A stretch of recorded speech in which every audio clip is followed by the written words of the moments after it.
Evening. In football, history has a tendency to repeat itself, and in 1990, we were playing Nottingham Forest in the third round of the FA Cup away from home, a much fancied Nottingham Forest team. The manager was under pressure, the players were underperforming, the fans were unhappy. Second half of the game, Mark Hughes gets the ball on the left wing, outside of his right foot, the sumptuous pass which gets in behind the Nottingham Forest defence, bounces at just the right height for 5'6" Mark Robins just to kind of nod it home. They have a goal chalked off towards the end of the game, which should never have been chalked off. These fine margins can make such a massive difference to the history of a club, as it has done with ours. And for all that Sir Bobby Charlton, God bless him, and Martin Edwards have always insisted that Ferguson was going to stay whatever, I always remember Ferguson's celebrations at the end of that game indicated that he knew just how significant that was.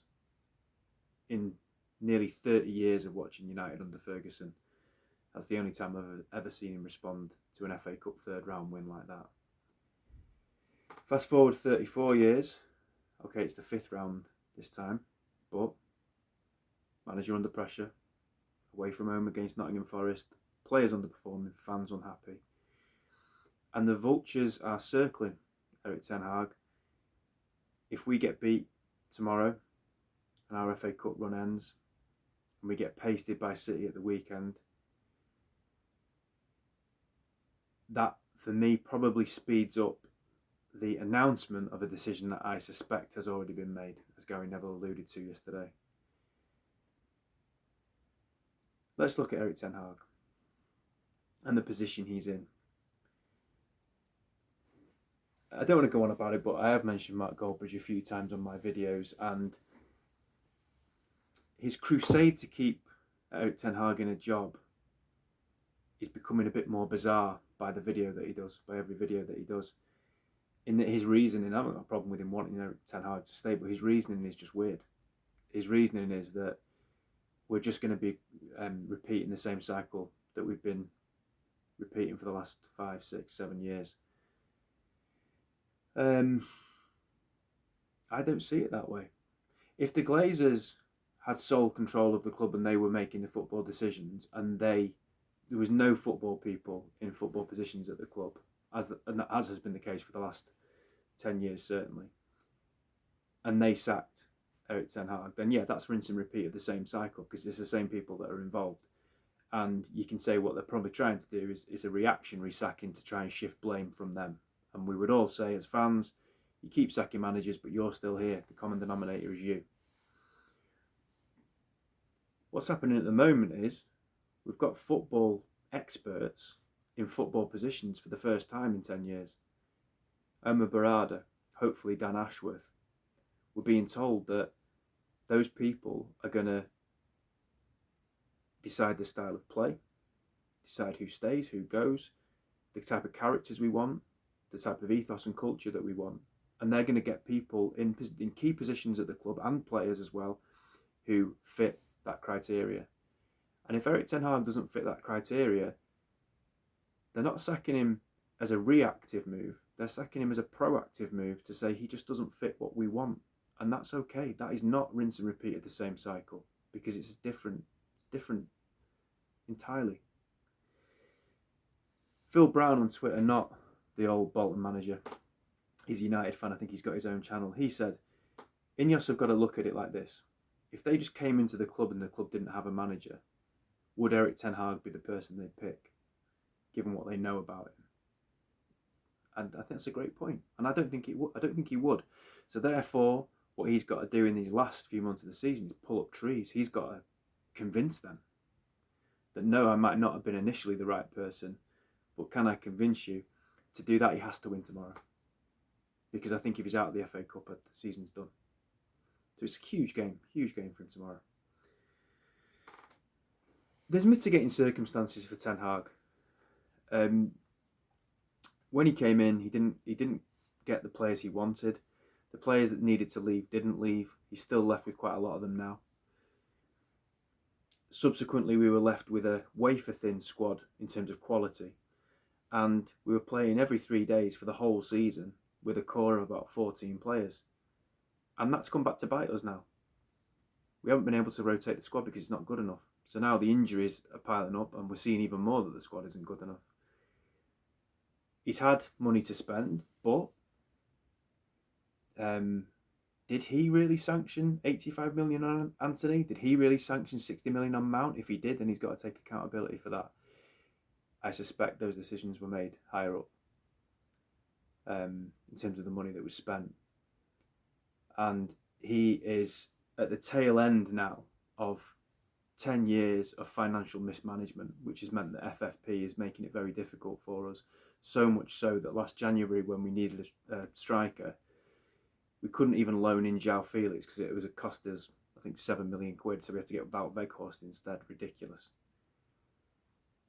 Then this January, we desperately need a striker. We can't even get one. So we can't afford one. Man United can't afford us to loan a striker in January. So, that's it's not easy. What I would say that in terms of a criticism is, I don't see any difference really in the way that we play under Erik ten Hag to how we played under Solskjaer. Last season, when we were winning, I saw people clipping 30-second clips of United pinging the ball about, saying Ten Hag ball. And when you're winning, it changes people's perceptions. And I remember thinking at the time, I don't really see that much difference. Maybe I'm wrong, but I thought we pressed a bit harder. But I think that's just because we were a bit more up for it. There was a new lease of life in the team. I didn't see a particularly cohesive style of play. I thought we played some half-decent football in moments, but we were essentially a moments team, just like we were under Solskjaer. The issue you've got then, when you're a moments team, is that when the players that you are relying on to create those moments are not in form, and we are a bit like that with those players, in terms of that their form's not always consistent, you haven't got anything to fall back on because you're just a moments team. There's a clip on Twitter going around at the moment of Ajax playing some fantastic football against Real Madrid, and people saying, look, tell me Ten Hag doesn't have a style of playing. And I know that John O'Kane can be a little bit of a shit stirrer, but he said that isn't Ten Hag's style of play, that's Ajax's style of play. And I agree with him. Ajax have a structure at the top of their club that's changed a bit recently, but at that time they had a structure at the top of their club that said, this is Ajax, this is the way we want to be, this is the way we want to play. Much like I suppose, hopefully, we're going to get. And then we're going to pick a manager and a group of players. A lot of them are from the youth, so that they're used to it anyway, because at Ajax, it's the youth team, it's the academy team, it's the reserve team, it's the first team. Everybody plays the same way. And they have done for generations, pretty much.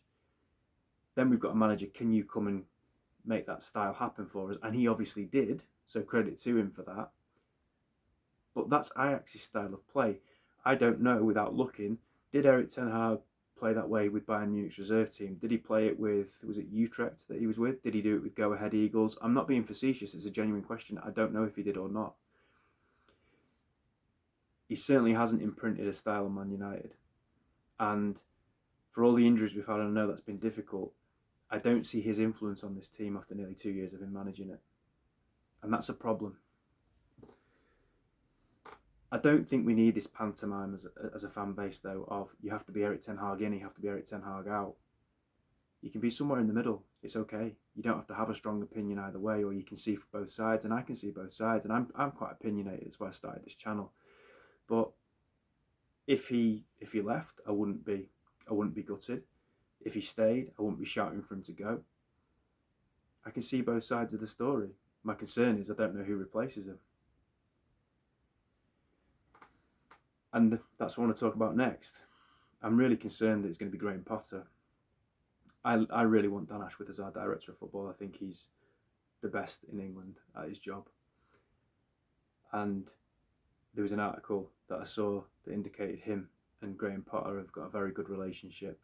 And even before that, we were hearing that Graham Potter might be Ineos's guy.